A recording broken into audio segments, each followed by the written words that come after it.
He was throwing holy blows on him. This shocking fight doesn't have any audio because it was taken from a surveillance camera. It captures a brawl breaking out near the city of Central. Punches being thrown before both men fall to the ground. Investigators say one of the men throwing punches is well-known pastor Tony Spell of Life Tabernacle Church. Moments before those punches broke out, another video shows Spell charging at the man.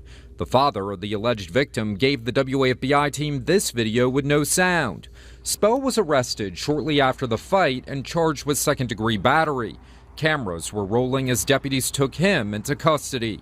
These pictures, also provided to us by Scott Sherwin, the father of the young man, are the end result of that brawl, which he says required his 20-year-old son to receive 5 stitches in his chin. Sherwin told the WAFBI team there's been a long-standing feud that's gone on between Spell and his family. I'm glad we listened to God and not the governor. Pastor Tony Spell made headlines and became nationally famous when he defied COVID restrictions during the height of the pandemic in 2020. Spell was charged with 6 misdemeanors before the Louisiana Supreme Court ruled in his favor.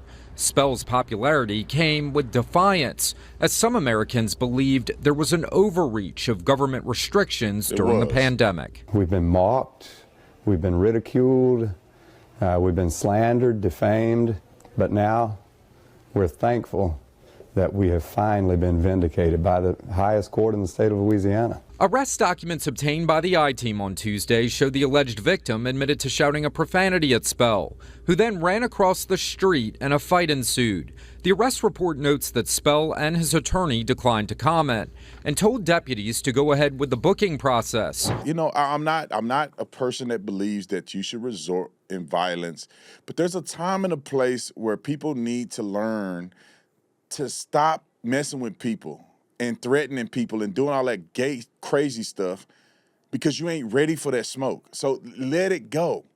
And I can just see it right now.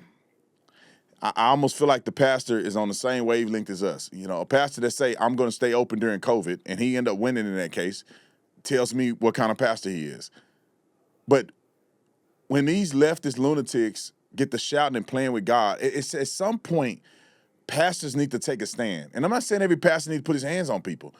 In this situation, that may have been the appropriate response, but pastors need to quit being soft all the time and take a stand somewhere. You have to take a stand.